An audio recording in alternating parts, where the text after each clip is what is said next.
अतिशय भावनाप्रधान कौटुंबिक जिव्हाळ्याचा असा प्रकाशन समारंभ. आणि या आजच्या समारंभासाठी माणची शाळा मानाने आपल्याला दिलेला मान, तो मान खरंच खूप अगदी अलौकिक आहे. खूप सन्मान मिळाले, पण इथला जो सन्मान मिळालेला आहे त्या सन्मानाने आम्ही सगळेजण कृतकृत्य झालेला आहे, उपकृत झालेला आहोत. आणि असंच हा मान आम्ही तुम्हाला देऊ. आम्ही तुम्हाला आमच्या शाळेत पाचारण करणार आहोत. आणि तुमच्या शाळेत आल्यापासून जी मुलं इतकी सगळी राबतायत, छान सगळं करतायत, मुलांचे कृतीयुक्त सगळे अभ्यासक्रम, हे सगळं पाहिलं आणि खूप भारावून गेलेली आहे.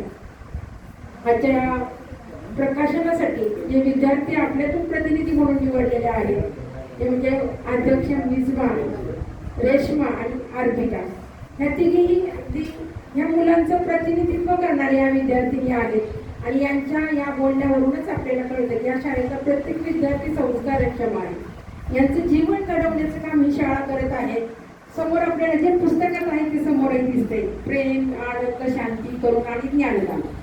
म्हणजे हे जे काही ज्ञानदानाचं पवित्र कार्य चाललेलं आहे आणि हे सगळं ज्ञानदानाचं कार्य माध्यम कोणतं आहे तर शब्दधन. शब्दधनाचे असणारे संस्थापक सुरेश कंकसर ह्या शाळेशी त्यांची नाळ जोडलेली आहे. आणि म्हणूनच आज आपण सगळेजण या ठिकाणी एकत्रित आलेलो आहोत. प्रणाली प्रकाशन आणि बालशाळा यांच्या मराठी शाळा प्रामुख्याने इंग्लिश स्कूल, जरी नाव इंग्रजी असले तरी मराठी शाळा आहे. यांचे संयुक्त विद्यमाने हा जो प्रकाशनाचा कार्यक्रमासाठी आपण उपस्थित राहिलो याबद्दल मी सगळ्यांचं खूप खूप मनापासून स्वागत करते.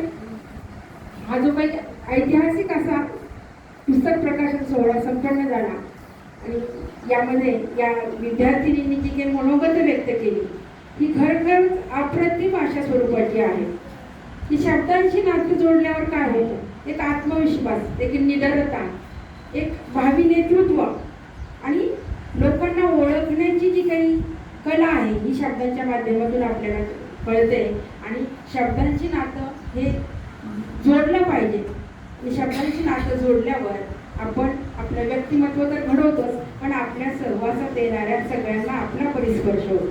म्हणजे आपण स्वतः परिस होण्याचं काम हे शब्द आपल्याला करत असतात. आणि त्यामुळं परिस्पर्श जर स्वतःला करायचा असेल तर पहिले तुम्ही शब्दांची मैत्री करा.